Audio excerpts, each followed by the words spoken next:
Y'all know who y'all rocking with. It's your boy Rocky, that dark skin one. It's time to spin a yard with your boy. How my people's doing out there, man? How my real rights doing out there, man? How my gangsters doing out there, man? Y'all know what we doing. Whenever y'all see me pull up, y'all already know we got something spicy for y'all. You heard? So today we got the GDs. GD vote, GD vote, GD vote,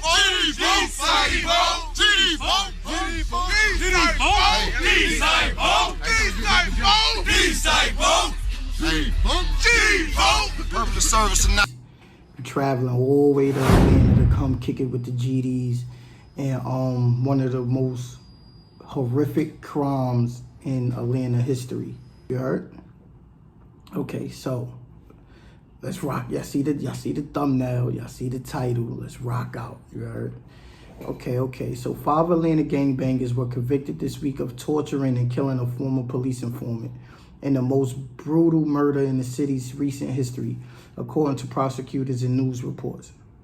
The men, members of the Gangsta Disciples street gang, murdered Christopher Dean, 33, in October 2016 after learning he was once a police witness in California.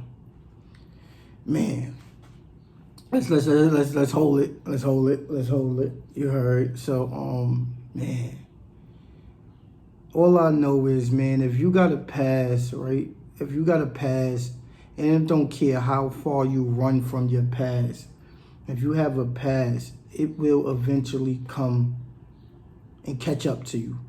It's a saying that the old heads used to say, and I believe wholeheartedly now, you know, ever since I turned into my 30s and I'm seeing how things that I thought the things that I thought people couldn't see or wouldn't, you know, pop up. Nah, it do. It takes time though, you heard? You'll get away with something for a little bit, and then you got to answer to it, you heard? Well, Christopher Lockett, 30, had invited Dean to the home of the brothers Xavier Gibson, 23, and Orlando Gibson, 30, where Dean expected that he and Lockett would complete a drugs transaction, the Fulton County District Attorney's Office said in a statement. So Christopher Dean, he's a Caucasian male white guy, and he moved to Atlanta with his family. He have it's an interracial relationship. He married the black lady and they had a few kids, and moved to Atlanta to I guess, you know, just to change things for him. You know, we see what happened in California. They say he was a police informant. So of course, anybody who's trying to change their life and get away from that, you know, you're going to try to go somewhere else. And that's what Christopher Dean did. And this is the thing about him. He was only copping weed. So in Atlanta, right, before the explosion of the smoke shops and the illegal weed, in those states like Atlanta, Virginia, I'm only saying Virginia because I remember me going out there, me and my brother going to visit my aunt, and it was kind of impossible for us to find some weed, and if we did find weed, it wasn't the weed that we was used to getting in New York. You understand?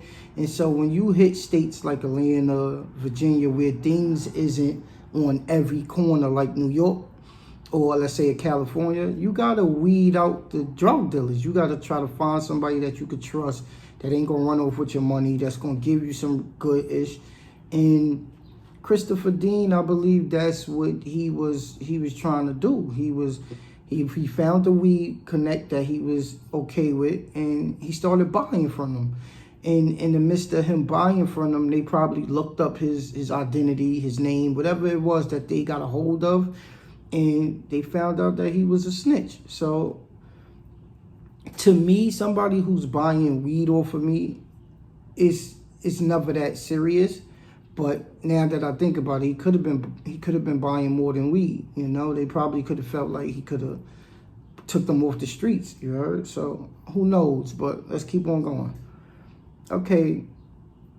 But instead, Dean was brutally beaten with a 2x4 and a crowbar and sodomized with a handle-like object and seminal fluid was discovered in his rectal cavity. Prosecutors said the savage crew that alleged shot Dean twice in the back of the head. You know, see, when they say things like that, something fluid, like, come on. To me, if y'all gonna find out somebody is snitching, they working with the cops and stuff like that, who's to say? I can't say, but to be doing all that, you want to sodomize somebody, that means you messed up in the head. People don't just do nothing for nothing. You understand? If you see somebody either rape something or sodomize them, that means that person is fucked up in the head. Something happened to them. You heard? Okay, let's keep going. The cold-blooded slaying was an effort to show other gang members that any police informant activity would not be tolerated, prosecutors say. Lockett had paid Jasper Green, 27, and Lamar Alman, 25, to clean up the gruesome scene and burn Dean's body as well as his car. But the body was in such a grisly condition that they instead dumped the corpse in the trunk of his car and left the vehicle in the parking lot of a Hamilton E. Holmes subway station, prosecutors said. Atlanta police discovered the body and 7 suspects were arrested. The DA's office said Lockett, Xavier Gibson, Quartz Clark, Joshua Rooks, and Jasper Green, 27, were convicted Monday of murder, participation in criminal street gang activity, and other related felonies, according to prosecutors. They will be sentenced on April 19th. Orlando Gibson and Alman will be tried before a Fulton County Superior Court jury at a later date. In my opinion, this murder, with its torture, which included a brutal beating sodomy with a wooden or metal object, penile sodomy by one or all of the defendants, shooting of the victim to the back of the head, and partial decomposition of the body, represents the most horrific death in our county in recent histories, Fulton County DA Paul L. Howard Jr. said in a statement. You see, I missed that, right? I missed the part when they said penile sodomy. Like, come on, y'all sticking shit inside a nigga. You understand? Like, that crazy. That is crazy. Yeah, that is crazy, bro. That is, come on, we gotta get better. Even when, how can I put it? Even if you want to send a message to your own, you gonna do all of that to a nigga who just copping weed off of you. You understand?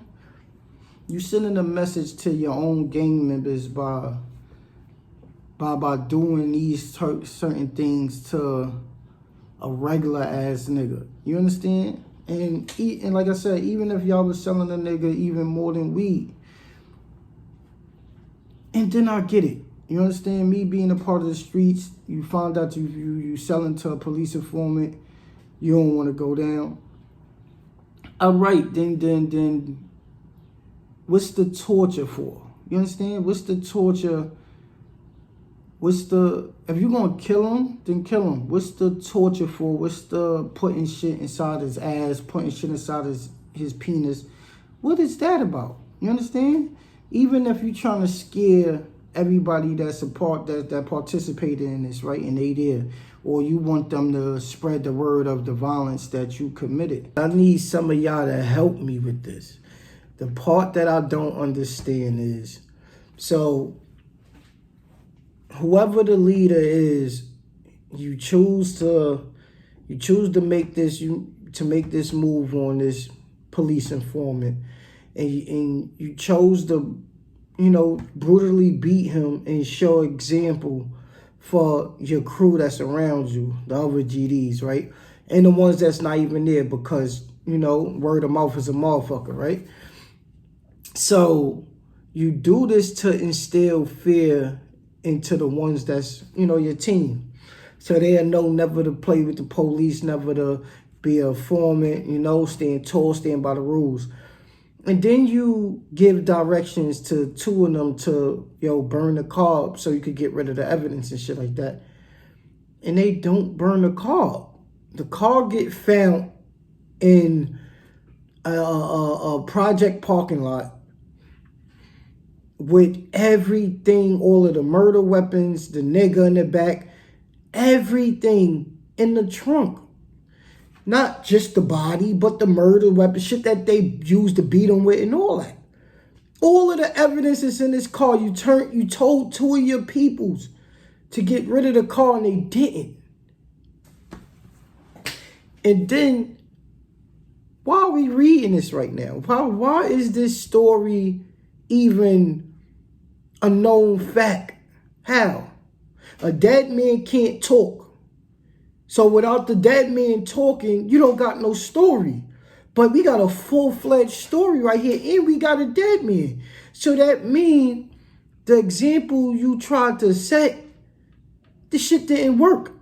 Because it shows being that the cops know everything, being that I know everything, and I am reporting this story. It shows that one of y'all went against the grain and y'all told everything. And that's the shit that I don't understand, right? Now, watch this part. And so they found the car. The car led them back to the house. When the cops get in the house, everything is still in the house. Y'all didn't body the nigga in his house. Y'all bodied the nigga in y'all crib, right? And I'm sorry, right? But I'm from New York. In New York, we kind of, they say we boastious, we braggadocious and all that. We like to talk that shit. We like to, boastful. Niggas hate us for that, right? But the vibration, the frequency out here is, I'm not trying to get caught by the cops. I gotta do what I do and be smooth. You heard? I gotta get away. And so if I body a nigga in my crib, that same night I'm scrubbing everything down. Everything that could lead this shit back to me is getting the fuck out this house. I'm throwing it away. But when the cops came 30 days later, blood stains were still on the sheets. Blood stains were still on the walls, on the floor. This nigga blood. You feel me? And this is the man that's going to lead y'all? Man, bro. This story is making me want to create a segment of the dumbest criminals out there. Because this surely going to take the cake. I just don't get it. But for the victim, man, listen. This is one thing that I know about this. Christopher Dean, right? Don't ever think that what you did in the dark is not going to show in the light, because it will. And everything that you do on this earth, and it could be as innocent as finessing somebody out of $100. Understand that karma, that energy that you put out, it have to come back and haunt you. It have not haunt you, but you gotta pay for that. You heard? Whatever you do, whatever energy you put into this earth, it have to come around and hit you with it. You understand? And so, for the victim, Christopher Dean, right? I don't know what the situation was, but I think we might do a little part two. This is just a quick little profile piece. But for Christopher Dean and the guys like Christopher Dean who feel like I'ma work with the cops. So this is how I feel about it. If you gonna work with the cops, right? If you start realizing the street's not for you, or committing crime is not for you, or dealing with gangsters isn't for you, right? Let that be your choice and stand on it. Don't make this your choice when you in the hot seat and then you feel like you can move away and then play the role again. Nah, that shit don't work. It'll never work. And I feel like, if God spared you, right? Because this is how I feel. I feel like anybody who's who's out there doing wrong. And let's say buying drugs, right? Like I said, we don't know the Christopher Dean situation. And plus, being that he was an informant in California, I believe all of those documents that he might have got arrested for, those shits are sealed. You understand? So you'll never really truly know exactly why he snitched. What was unless you find the people he snitched on. And that's not hard neither. But let's say, for the dudes who do think like Christopher Dean and feel like, yo, if I get caught up in some bullshit, I could do the dance with them peoples and then move far away and get back into the life. Nah, this is what I feel. I feel like if you out there doing things that you know you're not supposed to be doing and it's against the law, and you make the choice of turning against this lifestyle, turning against that lifestyle, and cooperating with the police, understand that is like God sparing you, right? Meaning that's a piece of shit move. That definitely make you a piece of shit. But sometimes a person need to see that they not for something for them to not deal with it. And so a lot of people who done told, they realize, yo, this shit ain't for me. I can't do the time. I don't want nobody shooting me, all of that. Let me get the fuck out the streets. And a lot of people take that L and go live a low life, probably a new name, whatever it is, whatever the thing that they do for you once you start telling. A lot of people take that and be like, all right, fuck it. I'm not going back to that lifestyle. And like I said, when you doing crime, you usually don't get that option, and you usually get the option of doing life in jail or somebody killing you. And so for a lot of people who do decide to cooperate, I believe, I'm like, yo, that's God letting them get a way out. And for you to go back in after he done let you get a way out of something, that's a smack in the face. So you already know the karma is going to double up. And I believe that's what happened with Christopher Dean. He, he made a decision, and he must have got to Atlanta, felt like he was bored, wanted to spice things up, or probably just needed some weed, needed a joint, or probably needed some coke or something. And it didn't work out for you. You turned your back against this energy, and now you coming back to this energy. Oh, that karma waiting for you. It's waiting for you to walk right in that door wrong so it could tear your ass up. And that's what it did. But for the GDs, man, for the GDs who stood on business with that situation, y'all ain't had to go that far, man. Sometimes we get ourselves caught overdoing shit. You feel me? And if you ever with somebody else that's overdoing it, you can't be scared. Let's say, and this is for all the youngins out there, I am never telling y'all to go do no type of crime. But if you are in a situation, right, where you ain't the big dog of your set, or you ain't the big dog of your gang, right? But you summoned to be here. You summoned to be at this situation that's taking place. And 9 times out of 10, it might be a situation like that.